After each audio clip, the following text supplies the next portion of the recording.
Bonjour à tous, on met les gaz pour le tour d'Europe de la presse. Ce vendredi 13 février 2015, on zoome d'abord sur la France. L'équipe publie une longue interview de Samir Nasri. Le milieu de Manchester City a notamment réglé ses comptes avec Didier Deschamps ou encore Hugo Lloris. De son côté, la Provence met l'accent sur le fait que l'OM devra impérativement battre Reims ce soir. En cas de victoire, les hommes de Marcelo Bielsa prendraient provisoirement la tête du classement en Ligue 1. On embraye avec une escale en Italie. La Gazzetta dello Sport publie une interview de Pierluigi Collina. L'ancien arbitre italien a souligné le fait qu'il faut sans doute changer les règles pour faciliter la tâche des hommes en noir. Les fautes de main ou encore le hors-jeu posent à ses yeux trop de problèmes sur le rectangle vert. Pour sa part, le Corriere dello Sport juge que le groupe Wang pourrait faciliter la tâche des dirigeants du Milan AC pour la construction du nouveau stade.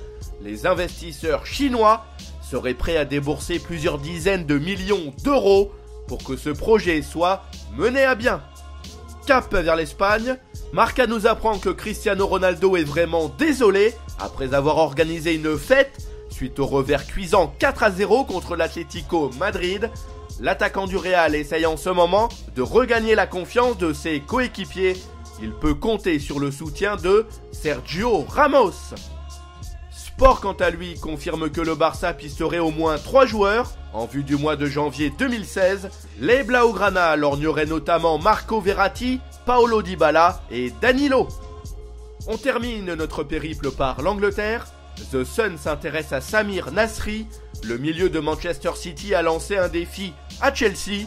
Pour lui, les Blues ne sont pas impressionnants et ils vont perdre des plumes dans la course au titre de champion.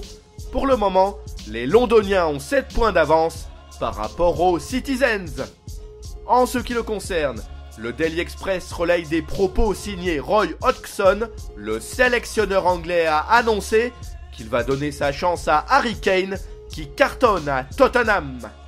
Voilà, ce tour d'Europe de la presse est terminé. On se retrouve très vite pour une nouvelle édition. En attendant, vous pouvez consulter en temps réel l'actualité sur le site de Top Mercato, nos applications pour mobile et tablette, de même que nos pages Facebook et Twitter sont aussi à votre service.